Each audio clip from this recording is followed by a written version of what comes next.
Hi everybody, welcome to part 3 of rectangular construction. Today we are going to look at actually cutting out the pieces for a tunic.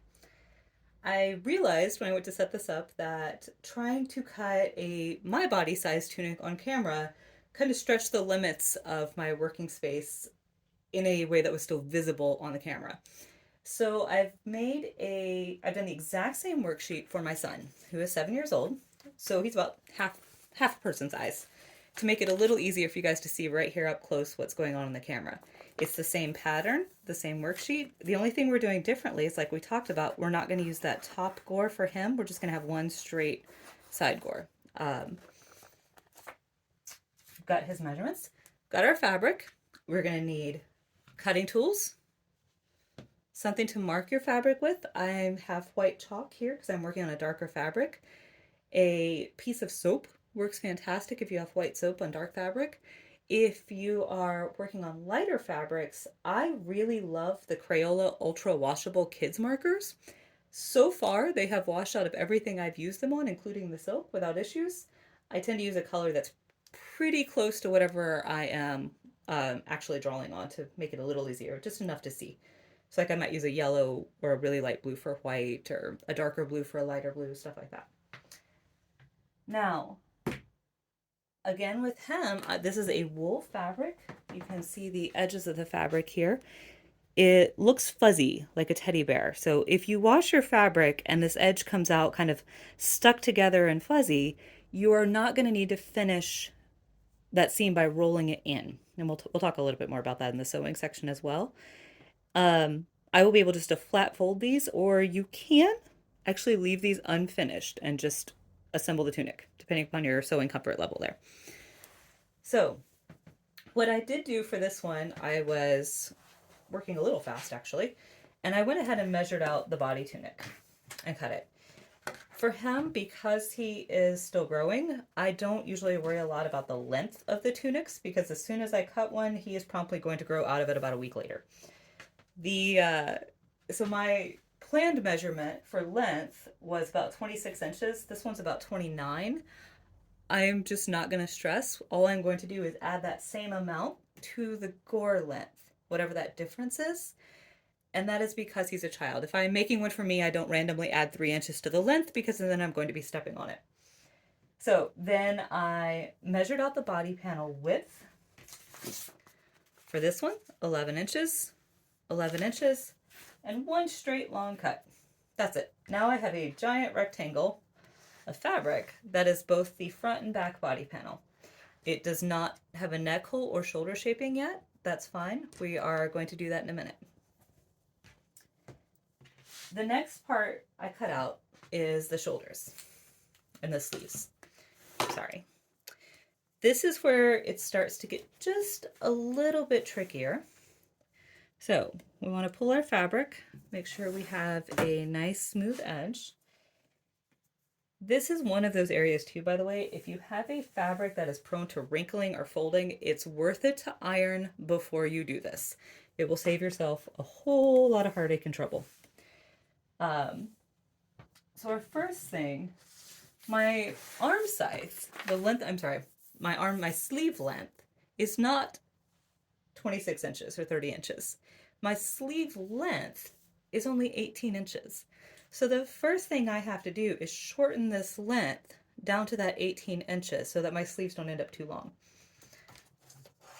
So lining up on one edge over here. Now I have a gigantic cutting mat because I also do a lot of modern sewing. You do not have to have that. When I first started out, I actually would draw all of this out on the floor, and then I would cut it out with a pair of scissors versus a rotary cutter in the mat. The mat you really only need if you're using a rotary cutter. So double checking, I want a nice edge right here. So we're going to get that out of the way, trim it even. Then we're going to mark 18 inches down.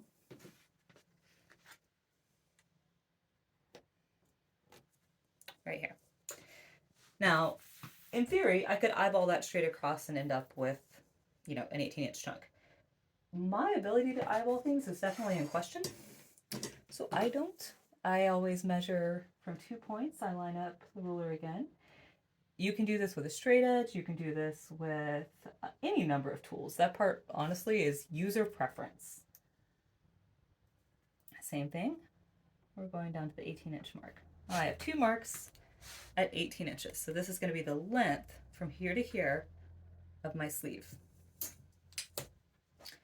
I will say, with making clothes for a child, the other thing I do in the measurements, my cuff allowance is about 2 inches, because that's the first thing he grows out of. So that lets me go ahead and have a longer cuff that then I can turn around and unhem and just extend the length. So it might last, 2 weeks instead of 1. So my arm scythe measurement is 16 inches across the shoulder. So we're going 1, 2, 3, 4, 5, 6, 7, 8, 9, 10, 11, 12, 13, 14, 15, 16. That's at the 17-inch mark. My mat is sideways to the camera, which is why you're having to listen to me count. So here is our square for the sleeves.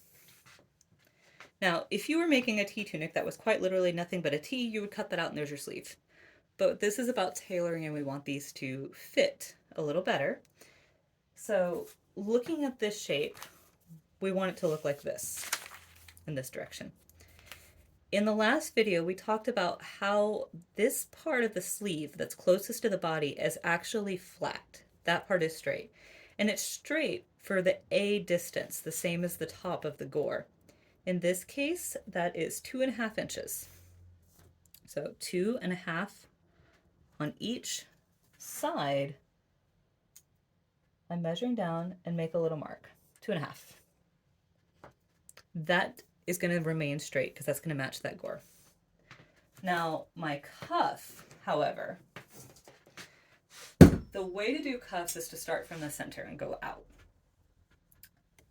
What I had made the mistake of a few times when I was doing cuffs is I'd have this nice long shape, and then I'd cut something like this, but not on the fold. This would just be my final shape of the sleeve. And then when I went to try to fold that in half, what happens is it doesn't line up neatly, and you end up with a twisted cuff that's wrapping around your arm, and that these top ends end up very, very different because this angled line is actually longer than the straight line. So for me personally, I find it easier to cut the cuffs flat so that I can actually see the shape and make sure everything is even. You can do it on the fold if you are comfortable doing so. So the first thing I want to do is at the wrist, I want to find the center. Now, mine is 16 inches wide, my outer square.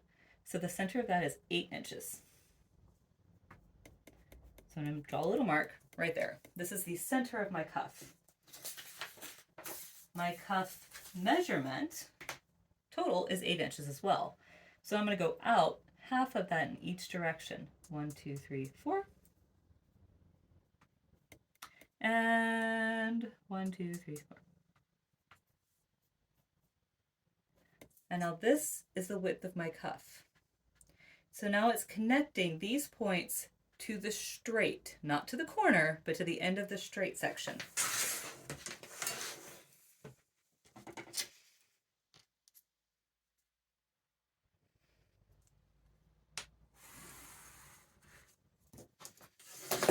Here.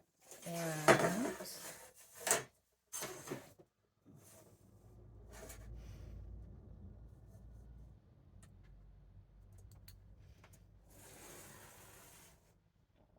here. So now you can see the sleeve comes to a center. It's centered on my center point right here. And if you drew this up, it'd be the same center up here.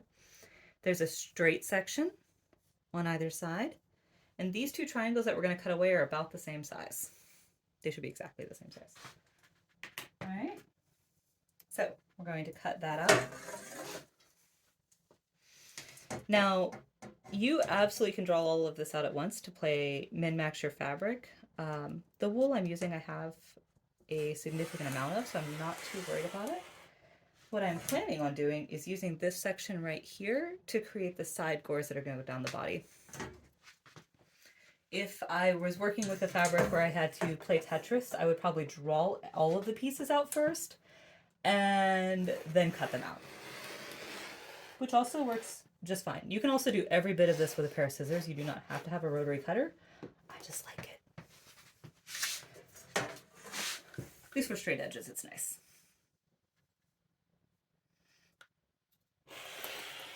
All right. So, and you do want to make sure, my fabric, again, I'm still working with the fabric folded over. So I have 2 sleeves. We're not going to do any other alterations to these quite yet.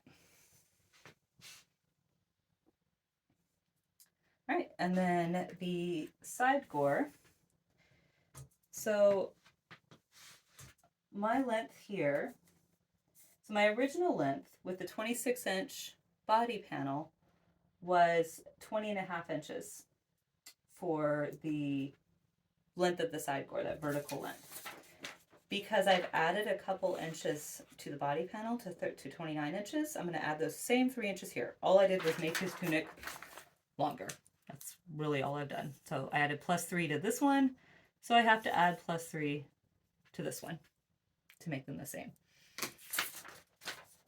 So making that 23.5 inches.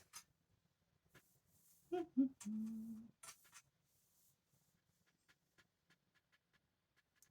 that's going to go down this fabric to the 40-inch mark. So I am just measuring out a long rectangle. Right now, that's 23 inches long.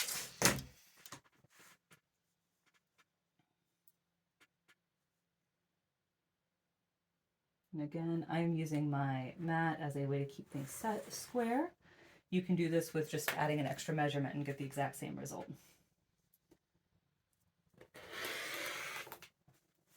All right, I'm going to throw our extra fabric out. And I have this nice long rectangle here.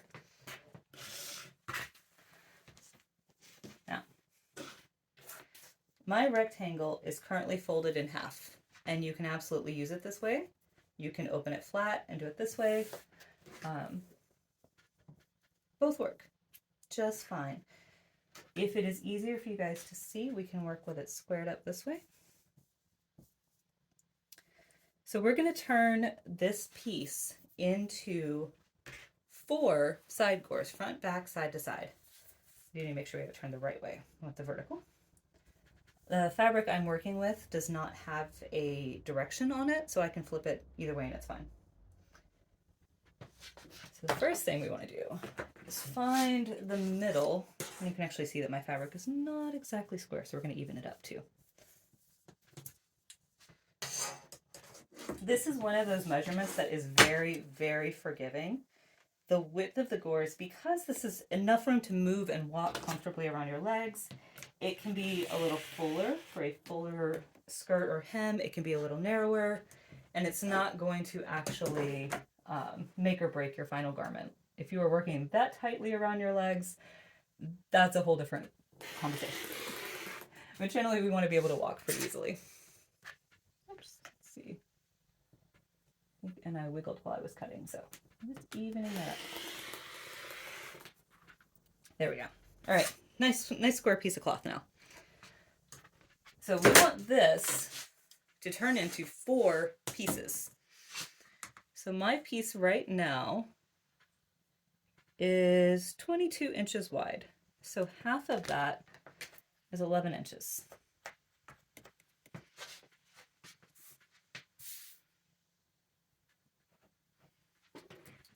So straight up the middle, we're going to draw this chart.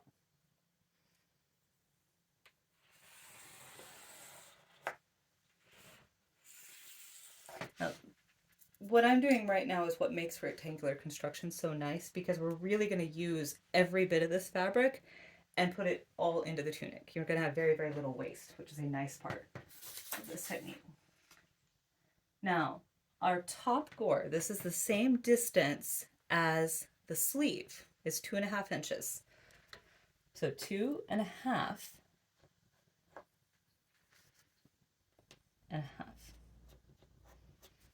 Now, so I've marked these on one side. On this, it's closest to the middle, closest to the middle.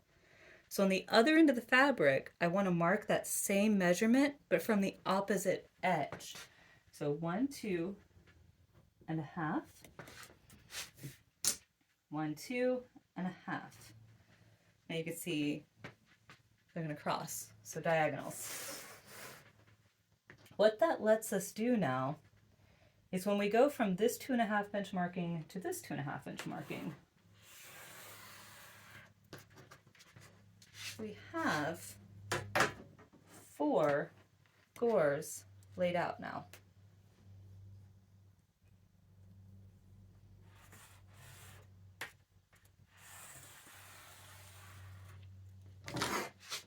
There are 4 equal gores on the table. Yes, in theory, you can leave this one straight. However, if you do that, it's not going to hang quite right. Or leave this in one piece, I'm sorry. Because yes, this is technically a triangle, but it's going to hang a little bit differently than the ones on this side. And it will be just slightly different because this one you're not having a seam allowance and this one you will. So I tend to, my personal preference, and this is just me being picky, really, is to go ahead and cut all 4, even though yes, it does mean sewing. Technically you're going to be sewing this one back together. The other thing is I don't always have enough fabric to lay it out quite this way with all 4. Sometimes I end up with a very long, skinny rectangle that I have them top and bottom on each other. That goes into just playing with your fabric layout. But if you get in the habit of making 4, you have no issue. All right, so 4 triangles, 4 gores. What you will notice, if we look at these gores, one edge is straight and one edge is angled, right? The angled edge, if you put it this way, is not the same length as the straight edge. This is geometry. Remember all those classes that we said in high school we're never going to need? Now you need them. So what we have to do, though, we want our hem to be even and not have little jaggy bits at the bottom. So we have to trim this off to where it's equal with this. Depending upon the width of your gore, this can be a fairly little drop, like this is only about 1 inch right here, or it can be a bigger one. You can stack these and cut them at once. I have done that. It also, I don't have a lot of luck with that working out evenly for me. The fabric underneath tends to shift. But I'm just trimming off that little triangle. Didn't measure, didn't draw it, just trimming. Next one, we're putting our angled edge. Sorry, you guys, there's chalk lines on this fabric from where I drew something upside down before, so that's why there's extra white lines. Same thing, trimming off about 1 inch.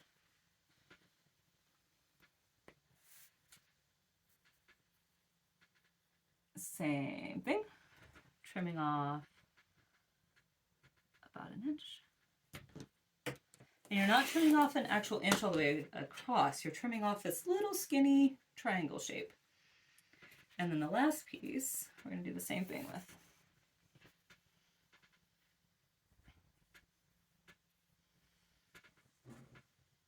You can actually measure the length of the straight side and then line them up that way as well. Either way, you're going to end up with pieces that look like this. You still have one straight edge and one edge that is cut on the bias, which is across the angle of the fabric. Okay. Now, fitting tweaks. We've got our pieces cut out. We have big rectangles. We have straight shapes. This is about though where we get to the middle of the last video, the second video, where we said we took those straight shapes and we folded them onto the body and realized that we had a lot of extra fabric in places. So we want to take a look at that extra fabric. We have 2 sleeves right here,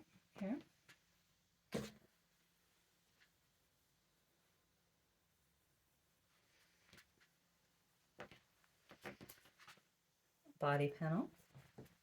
I'm going to see if I can get it to where you guys can see most of this on camera here. And 2 gores for each side. And you can kind of see how they're going to lay out right now. So this looks like that cutting layout. But we know from experience where we ended up with extra fabric is one right here, because our shoulders are not actually this straight. Our shoulders are a little bit of an angle. We know there ended up some extra fabric under the arms right here. Depending upon your bicep shape, this could be a good bit. So these are the 2 areas we want to play the most with to get those shapes a little closer to the body. So we're going to start with the body panel. Now, this I actually cut because my half-size human here. I cut it on the fold. So first I'm going to cut that into 2 pieces. Then I have 2 panels. We need a neck hole. Before you cut out your shoulders, you want to mark off your neck hole. So just like the cuffs, we're going to start by finding the center of the fabric. So this was 11 inches wide. So the center is 5.5 inches wide. Now, for mine, I end up with a circle that's about 5.5 inches around.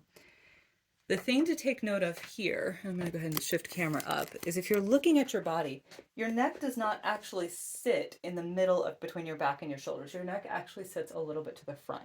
So when you cut out a neck hole, you don't want an even front and an even back. You want your neck hole to also sit farther forward, just the way our bodies do.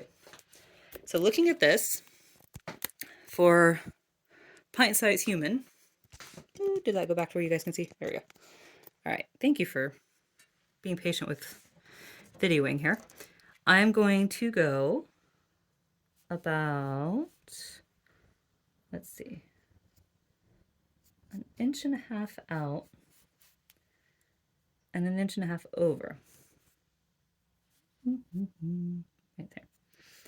So I also don't actually do a very rounded shape. I tend to do a shape that's a little bit more of an oval because I have found that that fits us a little bit better. So looking at that, I'm going to fold it in half because though I could sit here all day long and draw this shape, it is never going to be exactly even on both sides. If you fold it in half, when you cut that circle out, it will always be even. Now, right now, I have the same little oval shape on the front and the back. But like we just talked about, we need one side to be a good bit deeper. So we're going to separate our pieces. You can pick one at this point to be your front panel. Take it. And I'm going to cut a deeper circle on the front. So I'm going to come down about another 2 inches here.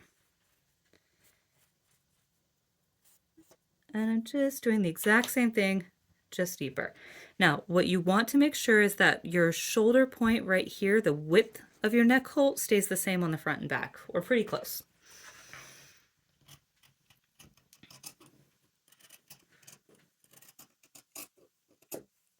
And now we have a neck hole cut out. So we have a deeper front circle and a shallower back circle, but the width is the same. So now we can see where the shoulders are at. There are some people who prefer not to cut the neck seam this early. That is user preference, or maker preference rather. Totally valid either way. So the first place we saw that extra fabric was the corner of the shoulder, because our shoulders are not actually a right angle. So he is a pint-sized human. So I'm only going to take about a 1/2 inch drop off of that shape. On mine, I take a little bit closer to 1 inch. You can actually hold a right triangle up against your body and get a better feel of how sharp of a drop you have there. Someone asked me about making tunics to go over armor. This is one thing I would check. If you have rigid shoulder protection, you might not need to do this at all to get a good fit. You might actually need it to shape here, or depending on what all you're trying to put it over, you may actually have to go the other way and give yourself more room at the shoulder. Now, cut away here. That's going to drop that triangle down and bring it a little closer down to our shoulder shape. A little bit more of a curve here. The other big area we looked at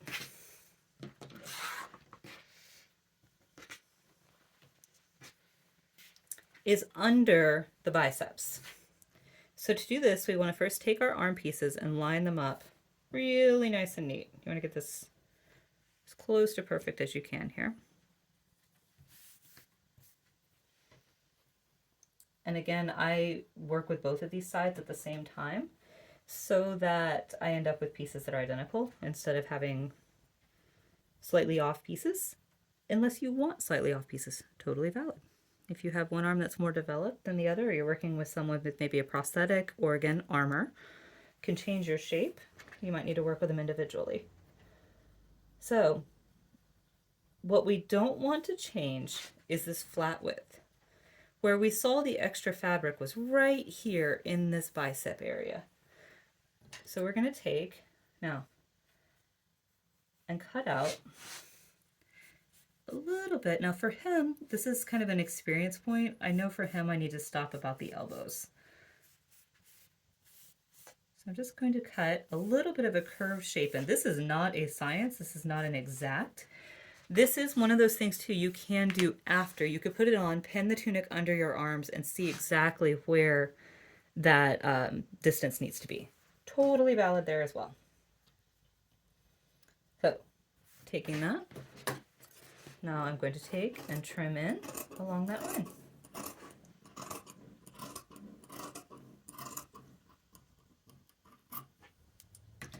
Now we have, and so you kind of want to watch out the smooth here too. You can see where I just ended up with kind of a bump in the cuff.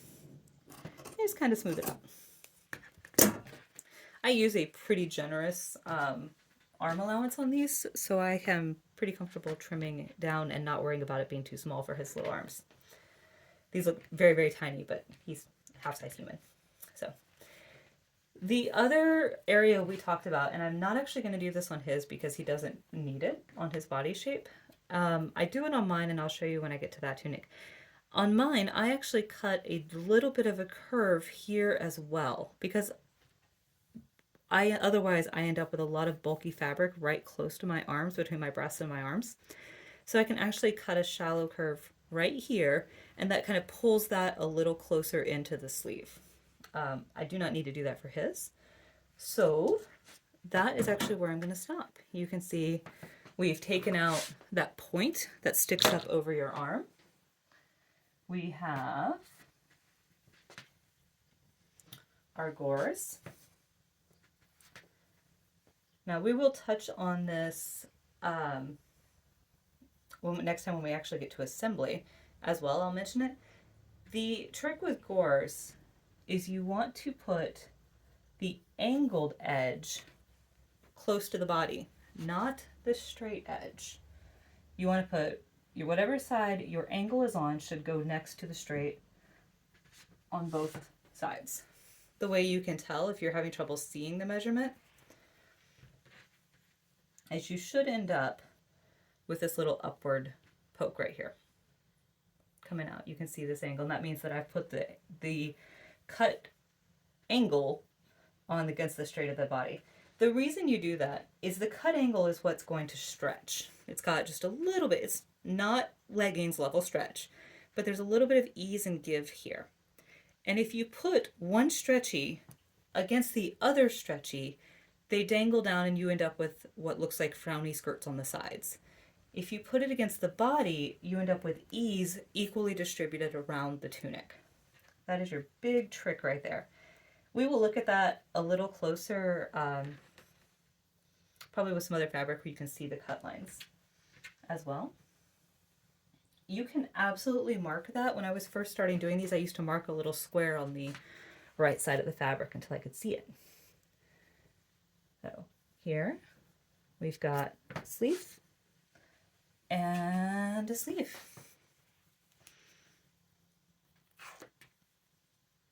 And there you go. Now, for those who are very math oriented, yes, this actually dropped your sleeve down a little bit. I've not on me noticed that it's taken enough away that I've needed to adjust the arm side. It could be something that watches. If you do this, you drop your shoulder or you have a sharper angle here, and then it seems like this measurement is too baggy, what you might actually have to do is shorten the arm side by the amount you're cutting or part of that amount that you're taking down. But you can see a person, an upside down person shape on the cutting table. So next video, we will look at some specifics of assembly and we'll look at the order I put the pieces in. And then the video after that, we will get into some finishing techniques, and then we will get into armholes and, neck holes and hemlines and getting everything finished up. So thank you so much.